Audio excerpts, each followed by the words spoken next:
Okay, so we're diving deep today into something that's been really intriguing me, this whole concept of Divine Fusion 101.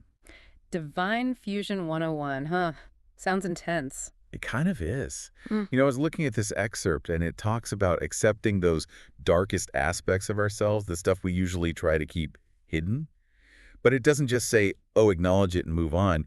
It goes deeper, talking about integration and even, get this, sacrificing the ego. Whoa, okay. So not exactly light reading then. Where do we even start with something like All that? right, so maybe we break it down. What does divine fusion even mean? Well, it's definitely not your typical self-help jargon. It's not just about slapping a positive affirmation on things. It seems to be about taking those darker parts, the ones we might want to ignore or pretend aren't there, and actually making them part of who we are, like whisking them into the fabric of our being. And that's where I get tripped up. Integration. Isn't that like saying those negative qualities are good? Doesn't that go against, well, everything we've been taught about self-improvement? Yeah, I see where you're coming from. We're always told to focus on the positive, right? Why? But what if those less desirable parts, those so-called darkest aspects, actually serve a purpose? What if they hold a key to understanding ourselves more fully? Hmm. Okay. So it's not about condoning bad behavior or anything, but maybe understanding what those aspects tell us about the bigger picture. Exactly. It's about recognizing that those darkest aspects, well, they're part of the whole. They're part of what makes us human. Okay, I'm starting to see that. Yeah. But why divine? What makes this whole fusion process divine? Ah, good question.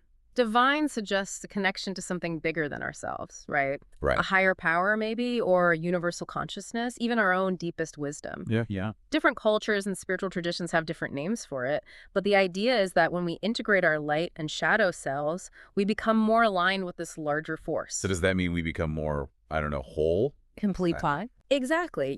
Carl Jung, the famous psychologist, talked about the shadow self. He believed that facing those hidden aspects leads to a deeper sense of wholeness and psychological integration. Think of Mhm. it like putting together a puzzle. You can't just ignore the pieces you don't like. They're all essential for completing the picture. I like that, the puzzle analogy. Okay, so divine points to this bigger picture, and fusion is about bringing those different parts of ourselves together, the light and the shadow. Mm-hmm. But what about 101? Does it suggest there's like a textbook for all of this? A divine fusion for beginners course? Mm-hmm. I wish. No, but 101 suggests it's about foundational understanding, the basic principles of this concept that pop up across different spiritual and philosophical traditions. Got it. So it's not something brand new, but a universal idea with deep roots. The excerpt I mentioned earlier talks about a sacrifice of ego Mm-hmm. when it comes to being vulnerable. That sounds pretty intense. Yeah. Definitely not your feel-good affirmation stuff. What do you think they meant by that? Well, I think it connects to how hard it can be to truly be vulnerable, to show ourselves flaws and all. Absolutely. In many traditions, the ego wants to protect us from pain and discomfort. It wants to keep up a certain image, a facade. It's terrified of vulnerability because that means exposing our true selves, the good, the bad, the messy. So we have to let go of that ego's control to really engage in this divine fusion process. Right. It's about surrendering to the process, even if it's scary or uncomfortable. That's where vulnerability comes in. Remember, the excerpt calls vulnerability the key. What do you think that is? Well, it takes a lot of courage to be vulnerable. It does. Think about those moments in your life that truly shaped you, the ones that really changed who you are.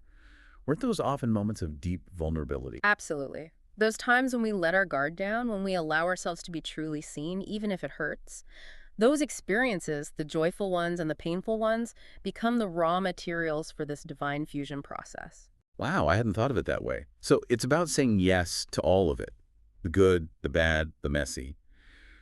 But how do we actually do that? What does vulnerability look like in practice? It's different for everyone, but it often starts with honesty. Being honest with ourselves about what we're feeling, what we're afraid of, what we try to hide from ourselves and others. Okay, yeah, makes sense. Journaling can be a powerful tool for that. Meditation can help us become more aware of our thoughts and feelings. And therapy provides a safe and guided space to explore our inner world. So it's not about just like spilling all our secrets to everyone, but Right. about cultivating a deeper awareness and acceptance of ourselves, warts and all. Exactly. It's about turning inwards, getting to know ourselves on a deeper level. And then that awareness and acceptance, it ripples outwards. It influences our relationships, how we connect with others, how we move through the world. So we've covered a lot here. Divine Fusion 101 seems to be about embracing all parts of ourselves, the light and the shadow, and using vulnerability as the key to integrating those parts into a larger sense of self and purpose. It really does, and that brings up a pretty big question. If we succeed in this integration, where does it lead us? What's the ultimate goal? That's the real mystery, isn't it? Yeah. Could it be that by embracing our shadow selves and connecting to something bigger, we unlock a deeper level of wholeness and compassion, a deeper connection to ourselves and to others? It's definitely something to think about. Listeners, what darkest aspects are you ready to explore? How can you approach those parts of yourself with curiosity and self-compassion? This divine fusion, it's not about achieving perfection. It's about embracing the fullness of who we are. And who knows, maybe that's where the real magic lies. Maybe it is. Thanks for joining us on this deep dive.